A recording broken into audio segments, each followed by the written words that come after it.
The knock came at sunset. 3 slow strikes against weathered wood.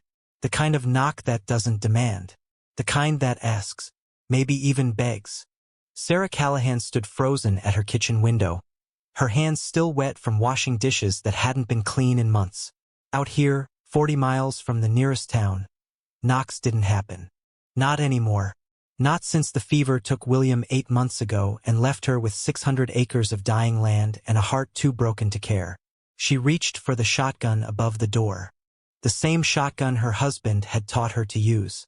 The same one she'd aimed at 3 different men who came sniffing around, thinking a widow meant easy pickings. But when she pulled back the curtain and peered through the dust-caked glass, she didn't see a threat. She saw a man, tall, weathered, hat pulled low against the dying sun, shoulders that carried weight far heavier than muscle and bone. And beside him, holding his calloused hand with fingers so small they disappeared inside his grip, a little girl. Couldn't have been more than 5 years old. Dirt on her face, dress torn at the hem. But her eyes, God, her eyes. They were the bluest things Sarah had seen since the summer sky stopped meaning anything to her. The man knocked again, softer this time, almost apologetic. "Ma'am." His voice was rough gravel wrapped in exhaustion. "I was told you need a rancher." Sarah's finger hovered over the trigger, but she couldn't stop staring at that little girl. At the way she pressed herself against her father's leg like he was the only solid thing left in her world. What happened next would change everything. For both of them, in ways neither could have imagined. Before we begin, tell me, where are you watching from today? Drop it in the comments. I'm sending love your way, wherever you are. Now let's go back to that dusty porch. Back to the moment 2 broken worlds collided. And back to a secret that little girl carried without even knowing it. Sarah didn't lower the shotgun. 8 months alone had taught her that mercy was expensive. Out here, on the edge of nowhere, you paid for kindness with blood. She'd buried her husband, fought off drifters, watched her cattle thin to bones while the bank sent letters she stopped reading. She wasn't about to trust a stranger just because he brought a child. "Who told you I need a rancher?" Her voice came out harder than she intended, rusty from weeks of talking only to herself. The man didn't flinch. He removed his hat slowly, holding it against his chest like he was entering a church. His hair was dark, streaked with early gray at the temples. His face told a story of sun and wind and something worse. Something that lived behind his eyes like a caged animal. "Tom Wheeler, over at the general store in Miller's Crossing. Said you lost your husband. Said the ranch was going under." He paused. "Said you might need help." Sarah's jaw tightened. Tom Wheeler talked too much. Always had. But he wasn't wrong. The ranch was going under. 3 fences down. Half the herd wandered off or died. The well pump needed fixing, and she couldn't afford a mechanic. Every morning, she woke up wondering if this was the day she'd just walk into the desert and let it take her. But she'd never admit that to a stranger. "I don't need charity," she said. "I'm not offering charity." The man's voice held no edge, no challenge, just plain truth.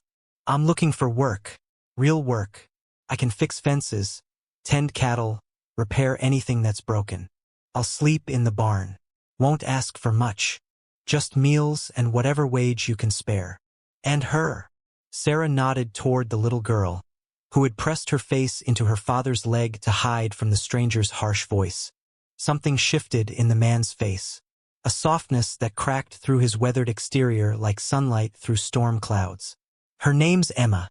She goes where I go." "That's not negotiable." Sarah studied him. The worn boots, the patched jacket, the way his hand rested protectively on his daughter's head, fingers gentle despite their roughness. This wasn't a man looking for trouble. This was a man running from something. She recognized the look. She'd worn it herself after William died. "What's your name?" "Elijah. Elijah Cole." She let the name sit in the air, rolled it around in her mind. It sounded like someone else's name, like he'd borrowed it from a different life. "Where you coming from, Elijah Cole?" He hesitated, just a fraction of a second. But Sarah caught it. East, he said. Nevada mostly. Some work in Arizona before that. And before that? His jaw tightened. Does it matter? Sarah considered the question. Out here, the past was currency. You traded secrets like supplies. But sometimes the past was also poison. A slow drip that infected everything it touched. It matters if you're bringing trouble to my door. No trouble. His voice was firm now. Certain. I'm just a man trying to give his daughter something better than dirt roads and empty bellies. The little girl, Emma, finally lifted her face from her father's leg. She looked up at Sarah with those impossible blue eyes. No fear in them now. Just curiosity. The open, honest curiosity that only children could carry. Are you the lady who needs help? Emma asked. Her voice was small and sweet, like a bell that hadn't been rung in years. Sarah felt something crack in her chest. Something she'd kept sealed shut since the day she shoveled dirt onto William's coffin and promised herself she'd never let anyone close again. I don't know, Sarah heard herself say. Maybe. Emma smiled. A small, careful smile that didn't quite reach her eyes. Like she'd learned that smiles were dangerous if given too freely. My daddy fixes everything, Emma said. He fixed my dolly when her arm fell off. And he fixed a wagon wheel with just a rope and a rock. Sarah glanced at Elijah. He wasn't looking at her. He was watching his daughter with an expression that broke her heart in places she didn't know still existed. Pure, desperate love. The kind that would walk through fire. The kind that would lie, steal, maybe even kill, if it meant keeping that little girl safe. Sarah lowered the shotgun. There's a room in the barn, she said. Hayloft's got a mattress. Nothing fancy, but it's dry. You start tomorrow. Dawn. If your work's good, you stay. If it's not, it'll be good. Elijah placed his hat back on his head. Thank you, Mrs. Callahan. Sarah Callahan. Thank you, Mrs. Callahan. He turned to lead Emma toward the barn. But Sarah called out before she could stop herself. Elijah. He looked back over his shoulder. That girl, Sarah said. She looks like she hasn't had a proper meal in days. Elijah's face darkened with shame he couldn't quite hide. She'll eat tomorrow. I'll work for it. She'll eat tonight. Sarah's voice left no room for argument. Both of you. Supper's in an hour. Something flickered in Elijah's eyes. Gratitude, maybe, or something deeper. Something that looked almost like hope. Yes, ma'am. He walked away, Emma's tiny hand still wrapped in his. And Sarah watched them go, watched their silhouettes fade against the orange blaze of the dying sun, and wondered what in God's name she had just invited into her life. She didn't know it then, couldn't possibly have known. But by the time she found out the truth about that little girl, everything would be different. And nothing would ever be the same again. 3 days passed. 3 days of watching Elijah Cole work from sunrise to sunset without complaint. 3 days of seeing him tear through chores that would have taken her weeks. He moved like a man possessed, fixing fences, clearing dead brush, repairing the pump that had been broken since spring. He worked like he was trying to outrun something. Sarah kept her distance. She'd bring water out to the fields, leave it on a post, and walk away before he could start a conversation. She'd watch him from the kitchen window while pretending to focus on other things. And every night, she'd prepare 3 plates of food instead of 1, even though she still ate alone at the table where William used to sit. But Emma was everywhere. The girl had discovered that the ranch was a kingdom of wonders. She'd run through the fields with her arms spread wide, chasing grasshoppers and butterflies. She'd talk to the chickens like they were old friends. She'd sit on the porch steps and count the stars until she fell asleep and Elijah carried her to the barn. Sarah tried to ignore her, tried to keep that wall up between herself and anything soft, anything vulnerable, anything that might remind her of what she'd lost. She failed. On the 4th morning, Emma appeared at the kitchen door while Sarah was kneading bread. The girl's face was serious, her blue eyes fixed on Sarah with an intensity that seemed too large for such a small body. Can I help? Sarah's hands stopped moving in the dough. Help? My mama used to let me help make bread. Emma stepped inside without waiting for permission. I'm real good at punching it down. The words hit Sarah like a fist to the sternum. My mama. Past tense. Sarah looked at this little girl, her tangled hair, her dirt-smudged dress, the way she was already rolling up her sleeves like she'd done this 1,000 times before, and she saw something familiar. She saw herself, 30 years ago, standing in her own mother's kitchen, begging to be useful because being useful meant being loved. All right, Sarah said before she could think better of it. Wash your hands first. Pumps out back. Emma grinned so wide her whole face changed. She became someone else in that moment. Not a haunted child running from shadows, but a little girl who still believed the world could be kind. She ran out, washed her hands, ran back, and climbed onto the stool Sarah set out for her. And for the next hour, they made bread together. Sarah taught her how to knead properly, how to feel when the dough was ready. Emma told her about her dolly, named Rosie, and her favorite color, purple, and the horse she wanted someday if her daddy ever stopped moving around so much. Sarah listened. She listened more than she had listened to anyone in 8 months. And something started to thaw. That night, Sarah broke her own rule. She carried supper out to the barn instead of leaving it on the porch. Found Elijah sitting on a hay bale, carving something small from a piece of wood. Emma was already asleep in the loft, her breathing soft and rhythmic. Brought your supper, Sarah said, setting the plate down beside him. Elijah looked up. Surprise flickered across his weathered features. You didn't have to. I know. She didn't move to leave. Instead, she leaned against the barn wall, arms crossed. What are you making? He held up the carving. It was a horse. Rough still, but the shape was clear. For Emma. She's been asking for one. You're good with your hands. Had a lot of practice. He returned to the carving, the knife moving in small, precise strokes. My father was a carpenter. Taught me before I was old enough to remember learning. Where is he now? Dead. Long time ago. The word sat between them. Dead. Such a small word for such a permanent thing. I'm sorry. Elijah shrugged. Everyone's father dies eventually. Some just die sooner. Sarah studied him in the lamplight, the shadows under his eyes, the way his shoulders curved inward like he was protecting something inside his chest. What happened to Emma's mother? The knife stopped. The silence stretched so long that Sarah thought she'd crossed a line. But then Elijah set the carving down and looked at her with eyes that held more pain than any man should have to carry. She died. 2 years ago. How? He didn't answer immediately. Instead, he reached into his jacket and pulled out a worn photograph. Handed it to Sarah without a word. The woman in the picture was beautiful. Dark hair, kind eyes, a smile that looked like it came easy. She was holding baby Emma in her arms, both of them glowing with the kind of happiness that photographs couldn't fake. Her name was Catherine, Elijah said. She got sick. Doctor couldn't figure out what it was. She was gone in 3 weeks. Sarah handed the photograph back. Her throat was tight. I'm sorry. You keep saying that. Because I mean it. Elijah tucked the photograph away. Emma doesn't remember her much. Just pieces. A song she used to sing. The way she smelled. But it's fading.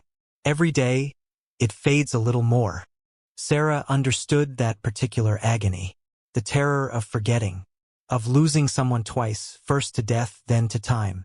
What did she smell like? Elijah blinked, surprised by the question.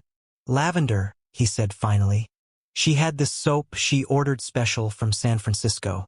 Couldn't afford it, but she'd save pennies for months just to buy a single bar. Said it made her feel like a lady. Sarah smiled despite herself. She sounds like a good woman. She was. Elijah's voice cracked on the word. She was the best part of everything. They sat in silence after that. Not uncomfortable. Just 2 people sharing the same wound without having to explain it.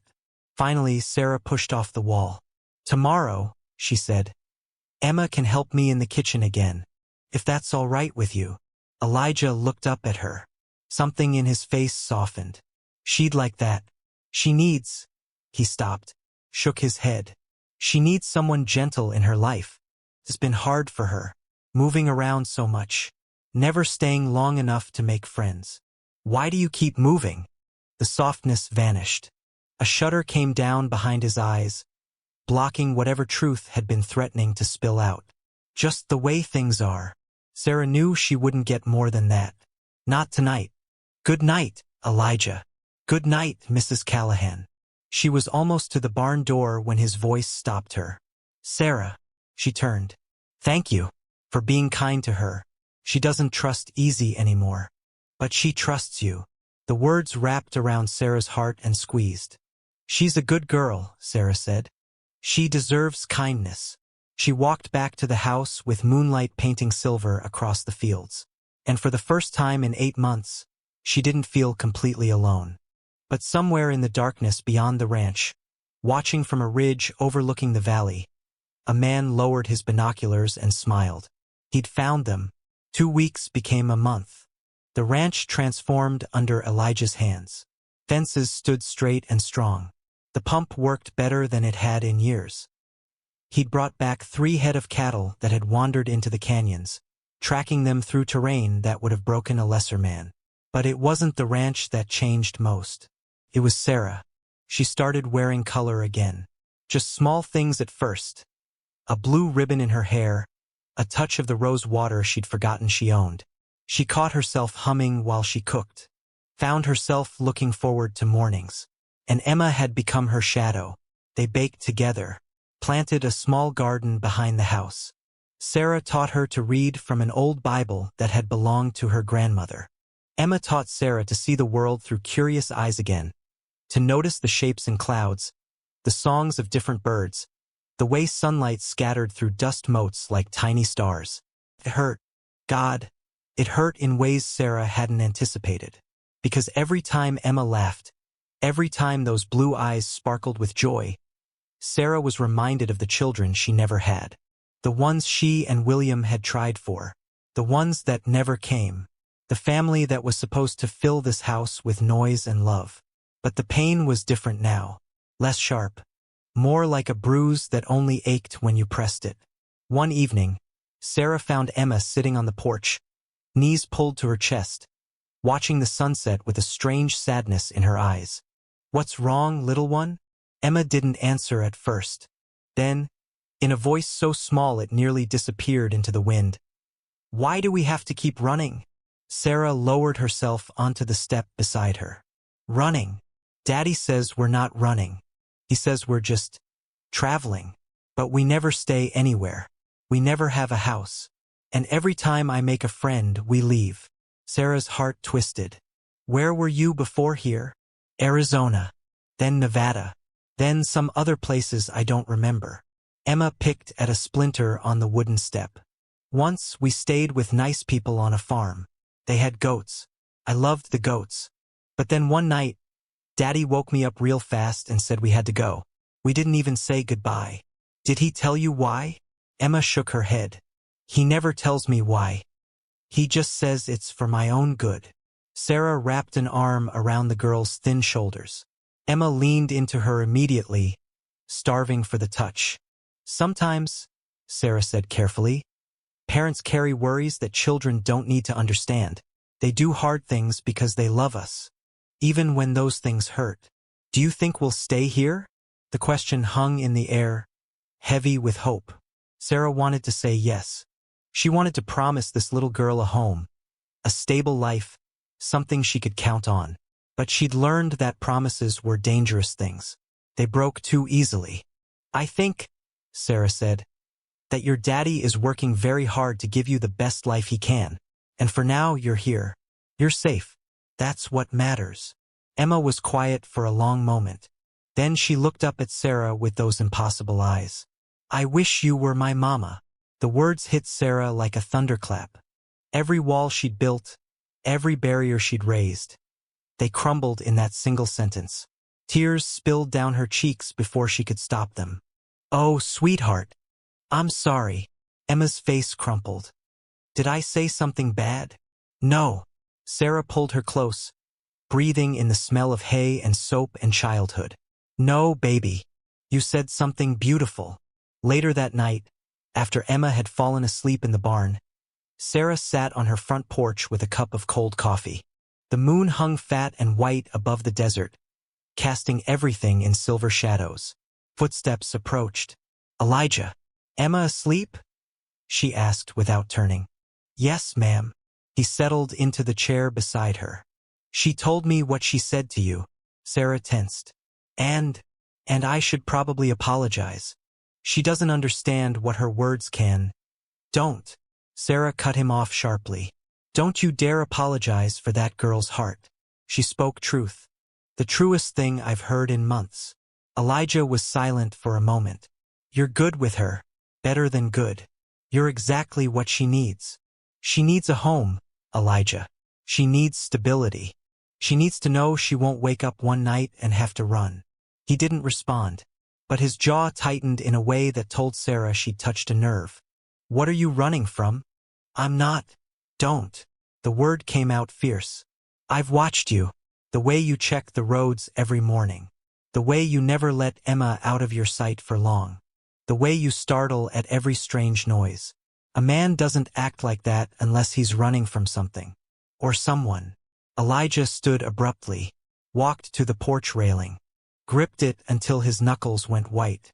"There are things," he said slowly, "that I can't tell you. For your own protection." "My protection?" "If you knew," he stopped, shook his head. "If you knew what was following us, you'd want us gone. And you'd be right to." Fear flickered in Sarah's chest, but she pushed it down. "I've survived a lot, Elijah. My husband's death. Drifters trying to steal my land. Loneliness that felt like drowning. You don't scare me."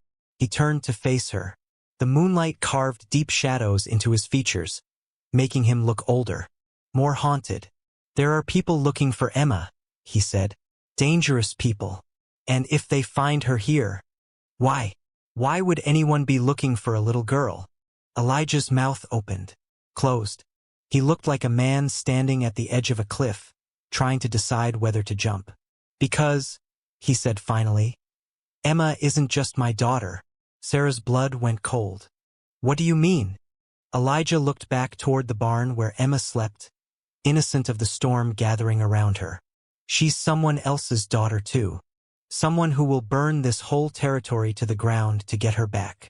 And before Sarah could ask another question, a sound cut through the night. Hoofbeats, distant but getting closer. Elijah's face went white. "They found us." Sarah was inside and reaching for the shotgun before her mind caught up with her body. "How many?" she demanded. Elijah had moved to the window, peering through the darkness with eyes trained by survival. His hand had found the revolver at his hip, fingers curled around the grip like they'd been born there. 3 riders, maybe 4, coming from the East Road. "Friends of yours?" The look he gave her answered the question without words. "Take Emma," Sarah said. "There's a root cellar behind the smokehouse. Stone walls, heavy door. You can hide there." "I'm not hiding." "Then Emma is." "Sarah, this is my land." Her voice cut like a blade. "My home. I've defended it before and I'll defend it again. But I will not let that little girl be caught in the crossfire. So you take her, you put her somewhere safe, and then you come back and help me deal with whatever devil you brought to my door." Elijah hesitated for only a second. Then he nodded once, sharply, and disappeared toward the barn. Sarah checked the shotgun. Loaded. Ready. She'd fired it before, at the drifters who came sniffing, at the coyotes who went after her chickens. But she'd never fired it at a man with intent to kill. She had a feeling tonight might change that. The riders emerged from the darkness like ghosts made flesh. 4 of them, all on black horses that seemed bred for shadow. The leader rode slightly ahead, a tall man in a long duster, his face obscured by a wide-brimmed hat pulled low. Even from a distance, Sarah could feel the menace radiating off him like heat from a forge. They stopped at the edge of her property, waited, patient as vultures. Sarah stepped onto the porch, shotgun leveled at the lead rider. "You're on private property," she called out. "State your business or leave." The leader chuckled, low and cold. "Mrs. Callahan, I presume. His voice was smooth, cultured, wrong for this rough country. The voice of a man who'd learned cruelty in drawing rooms and perfected it in back alleys. Who's asking? My name is Silas Crane. He touched the brim of his hat in a mockery of respect. And I'm looking for a man and a little girl. I have reason to believe they're here. No men here but ghosts. No children but the wind. Crane smiled. His teeth caught the moonlight. That's colorful. But we both know it's not true. Elijah Cole has been seen in the area. A rancher matching your description hired him 3 weeks ago. And where Elijah goes, the girl goes. You seem to know a lot about a man I've never met. I know everything about Elijah Cole. Crane's voice hardened. I know where he was born, where he went to school, where he married. And I know what he stole from my employer. What would that be? Crane leaned forward in his saddle. The girl, Emma. She doesn't belong to him. Sarah's grip tightened on the shotgun. Funny way to talk about a child. Like she's property. In a manner of speaking, she is. Crane straightened. Her mother was contracted to Mr. Josiah Blackwood. A business arrangement. When she died, the arrangement transferred to the child. Cole violated that arrangement when he ran. Contracted. The word tasted like poison. You mean owned? I mean, Crane said slowly, that Emma Blackwood is legally the property of her father. Her real father. And Cole took her without permission. The truth slammed into Sarah like a physical blow. Emma wasn't Elijah's daughter. She was someone else's child. Taken. Hidden. Protected from some monster who believed he had rights to her. Get off my land, Sarah said. Now. Crane sighed. I was hoping this would be civil. Mr. Blackwood is a reasonable man. He doesn't want violence. He just wants his daughter back. Surrender her, and no one has to die tonight. I said get off my land. Mrs. Callahan, Sarah fired. The shot tore through the air, close enough to Crane's horse to make it rear. The other riders reached for their weapons, but Crane held up a hand, stopping them. For a long moment he just stared at her. Then slowly he smiled again. Very well, if that's how you want to play it. He turned his horse, signaling to his men. They began to spread out, circling the property like wolves around a wounded deer. We'll be back, Mrs. Callahan, Crane called over his shoulder. And when we return, we won't be asking. We'll be taking. They vanished into the night, but their presence lingered, a stain on the air that wouldn't fade. Elijah emerged from the shadows behind the smokehouse, revolver still drawn. They're gone. For now. Sarah's hands were shaking. She willed them to stop. They said Emma isn't your daughter. Elijah's face went through a dozen emotions in half a second. Guilt, fear, shame, and beneath it all, a desperate, defiant love. She's not my blood, he admitted, but she's mine in every way that matters. Tell me the truth. All of it. Now. He looked toward the root cellar where Emma was hidden, then back at Sarah. Can we go inside? She can't hear this. They moved into the kitchen. Sarah lit a lamp, casting warm light over a world that suddenly felt cold and sharp. Elijah sat at the table, rubbed his face with rough hands. Catherine, Emma's mother, was my wife. But Emma wasn't born from our marriage. She was born before, to a man named Josiah Blackwood. The one Crane mentioned. Yes. Elijah's voice was heavy with hatred. Blackwood is a wealthy man. Owns half of Nevada. Mines, railroads, politicians. The kind of man who thinks money gives him the right to anything, including people. Catherine worked for him? She was his property. The word came out like broken glass. Blackwood bought her from her father when she was 16. A debt payment. She had no say. She was kept at his estate for 2 years before she managed to escape. Sarah felt sick. When I met her, she was hiding in Arizona, terrified, barely surviving. But she had Emma with her. This tiny baby who looked at me like I was the first kind face she'd ever seen. I fell in love with both of them. We married. I gave Emma my name. Tried to give them both a new life. But Blackwood found you. He never stopped looking. Catherine was his, that's how he saw it. And Emma was his blood, his heir. He has no other children. The mines, the railroad, the entire empire. It all goes to Emma when he dies. Understanding crashed over Sarah like a cold wave. He doesn't want her back because he loves her. He doesn't know what love is. He wants her because she's an asset, a tool, something to mold into his image and use. Elijah's hands clenched into fists. When Catherine got sick, Blackwood's men found us. They'd been closing in for months. She died knowing they were coming. Her last words were, "Protect her. Promise me." So I ran. I've been running ever since. Sarah stared at the man before her.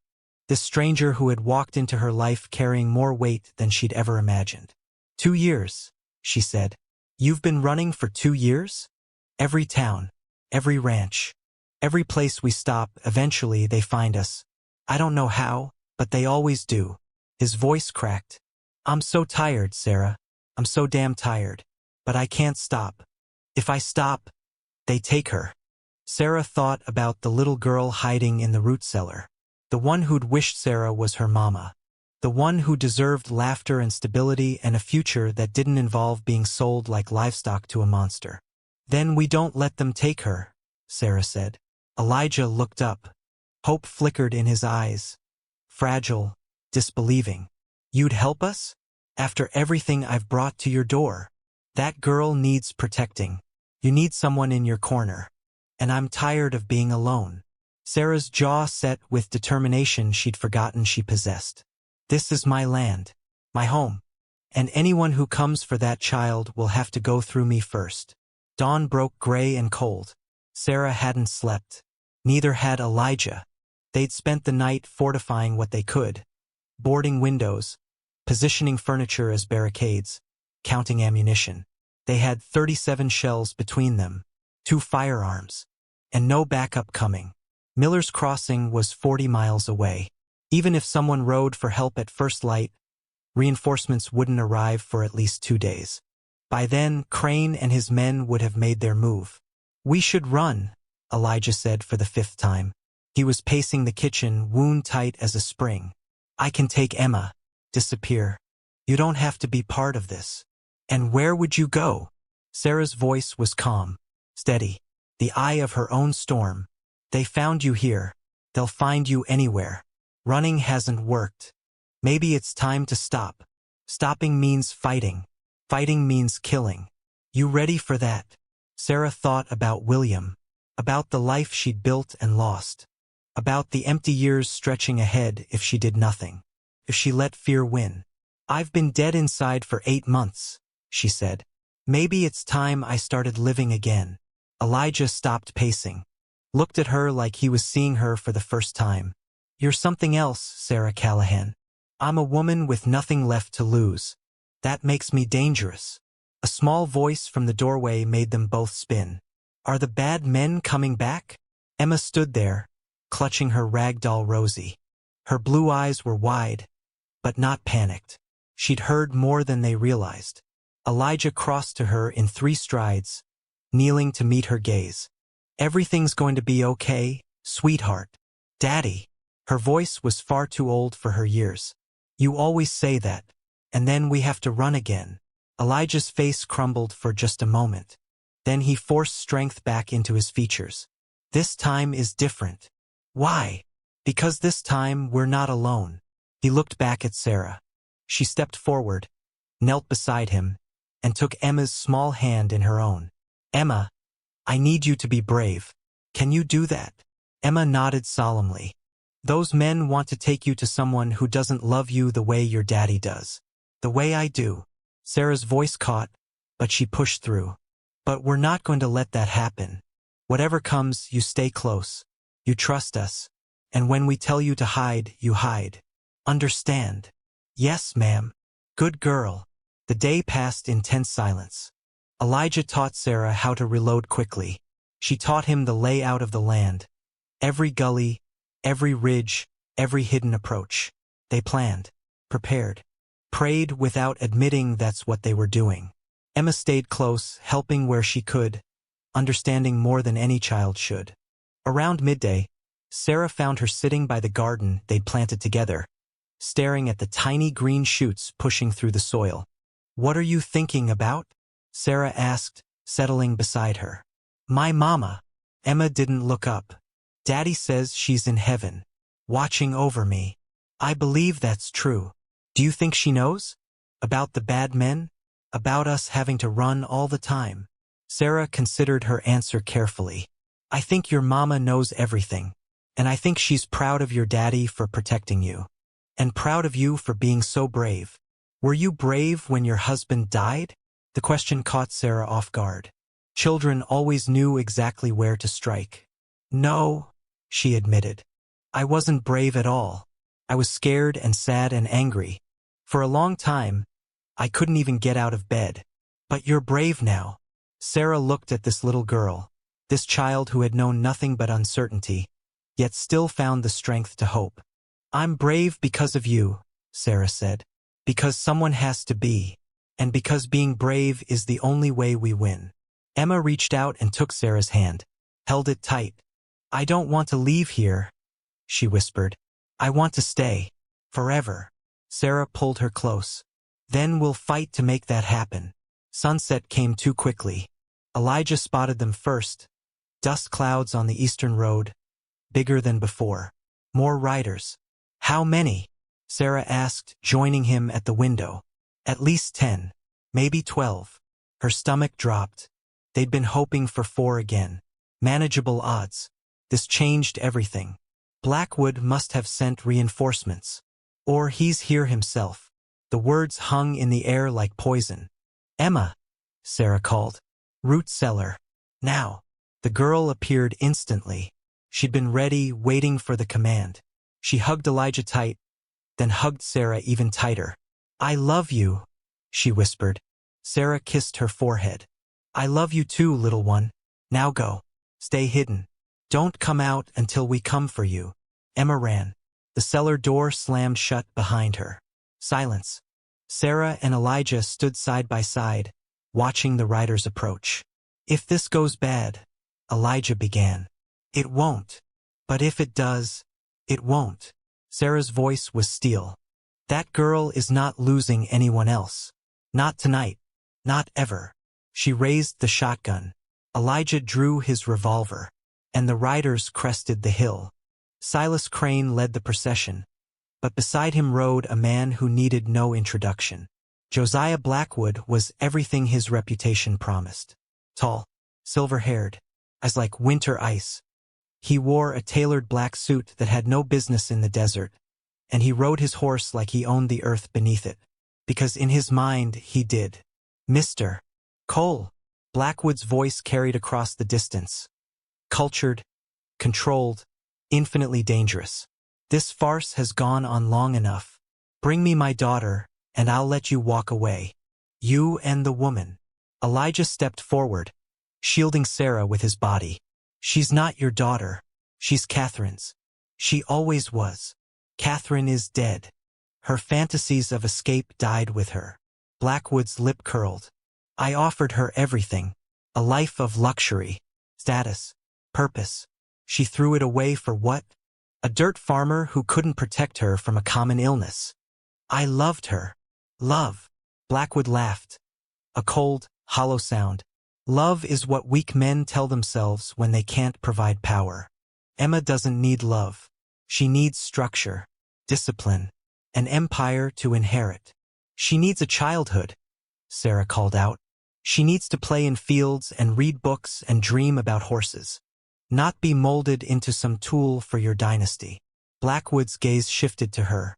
His expression didn't change, but something flickered in his eyes. Interest, amusement, contempt. "The widow speaks. I've heard about you, Mrs. Callahan. The stubborn woman who wouldn't sell her dying ranch. I'll admit you've surprised me. I expected you to give them up the moment Crane explained the situation. You expected wrong." "Clearly," Blackwood sighed, as if this entire confrontation was merely an inconvenience. "Very well. Crane, secure the property. And bring me the girl." The riders fanned out, moving to surround the house. "Stay behind me," Elijah said to Sarah. "No." She stepped beside him. "We fight together." The first shot came from Crane's direction, a warning that cracked the air and splintered wood from the porch railing. Elijah returned fire instantly. One of the riders fell from his horse, clutching his shoulder. And then everything became chaos. Gunfire erupted from all directions. Sarah fired the shotgun twice, hitting nothing but making the approaching riders scatter. She ducked behind the water trough as bullets thudded into the wood around her. Elijah moved like a man who had done this before, which she realized he probably had. He fired with precision, dropping 2 more men before they could breach the yard. But there were too many. For every rider that fell, 2 more pressed forward. They were closing in, tightening the circle, cutting off any hope of escape. A bullet grazed Sarah's arm. Pain flared, hot and sharp, but she ignored it, reloaded, kept firing. "We can't hold them," she shouted. "We have to." Elijah's voice was desperate. Just a little longer. She didn't know what he was waiting for. A miracle, maybe, the hand of God reaching down to smite their enemies. Instead, she got something else. Thunder.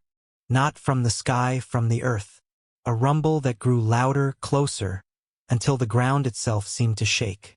Riders appeared from the west. Dozens of them. Men in dust-covered clothes and worn hats, riding hard toward the ranch. "What the—" Elijah's face split into something like relief. "Tom Wheeler," he breathed. "That old man actually did it." Sarah stared as the riders poured into the yard, engaging Blackwood's men with a fury that turned the tide in seconds. She recognized some of them. Ranchers from the region, townsfolk from Miller's Crossing, men who'd been struggling against Blackwood's expansion for years. Tom Wheeler had rallied them, sent word while Sarah and Elijah had been preparing defenses. And they had come. The battle was brief after that. Blackwood's men, outnumbered and outflanked, began to fall or flee. Crane took a bullet to the leg and went down, cursing. Several of the black-clad riders threw up their hands in surrender. But Blackwood himself didn't flee. He dismounted, drew a pistol from his coat, and walked toward the smokehouse with murder in his eyes. He was going for Emma. Sarah saw it happening, screamed a warning. But Blackwood was faster, closer, and then Elijah was there. He tackled Blackwood from the side, sending them both crashing into the dirt. The pistol discharged wildly, hitting nothing. They struggled, grappling for control of the weapon. Blackwood was older, but he fought with the desperation of a man losing everything.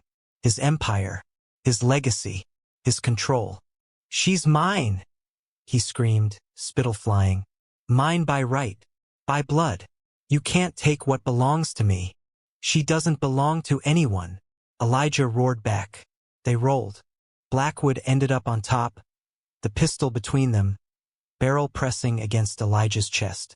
Sarah raised her shotgun, but she couldn't get a clear shot. If she fired now, she might hit Elijah. "Let him go," she ordered. "It's over. Your men are finished. You've lost." Blackwood laughed, a wild, broken sound. "I don't lose. I never lose. I simply adjust my strategy." His finger tightened on the trigger, and then a small voice cut through the chaos. "Daddy." Emma stood at the cellar entrance. She'd heard the fighting stop, thought it was safe. Blackwood's head snapped toward her. Something changed in his face. A flicker of recognition, possession, triumph. "Emma, my Emma, come here, child. Come to your father." Emma didn't move. She looked at the stranger with ice-cold eyes, at the man she'd never known, at the monster from her mother's nightmares. "You're not my father," she said. Her voice was steady, certain. "My father is the one you're hurting." And in that moment of distraction, Elijah moved. He twisted the gun. There was a struggle, a shot, and Josiah Blackwood fell. The dust settled slowly. Sarah ran to Elijah, helping him to his feet. He was breathing hard, blood from a dozen cuts staining his clothes, but he was alive. Emma broke free from her spot by the cellar and threw herself into his arms. He held her like she was the only thing keeping him tethered to the earth. Blackwood lay motionless in the dirt. The bullet had found his chest. His eyes stared at nothing, his expression frozen in eternal surprise. Sarah looked at the body of the man who had caused so much pain. She expected to feel something, satisfaction, maybe relief. Instead, she felt only exhaustion. "Is it over?" Emma asked, her voice muffled against Elijah's shoulder. "Yes, sweetheart." Elijah kissed the top of her head. "It's over." The weeks that followed brought change. Crane and the surviving men were taken to Miller's Crossing for trial. Blackwood's empire crumbled without its patriarch, his business partners scrambling to distance themselves from his crimes, his political allies vanishing like morning mist. Tom Wheeler became something of a local legend, the old man who had rallied a territory against a tyrant. And Sarah's ranch thrived. Elijah stayed, not as a hired hand but as a partner. He fixed what was broken, built what was needed, made the place stronger than it had ever been. Emma started school in town, riding there on a horse Elijah bought with his first real wages. She made friends, learned to laugh without looking over her shoulder, planted flowers in the garden she and Sarah had started. And one evening, as the three of them sat on the porch watching the sun sink below the horizon, Emma asked a question that had been waiting to be spoken. "Can I call you Mama now?" Sarah looked at Elijah. He nodded, eyes glistening. "Yes, sweetheart," Sarah whispered. "You can call me Mama." Emma smiled. A real smile, full and bright and unguarded. And for the first time in longer than she could remember, Sarah Callahan felt like she was exactly where she was supposed to be. Home. "So tell me, what would you have done in their place? Would you have risked everything for a stranger's child? Would you have stood and fought, or would you have run?" Drop your answer in the comments below. I want to hear your story. And if this one touched your heart, stay with me. There are more tales waiting in the dust. More stories of courage, love, and redemption. Until next time, ride safe out there.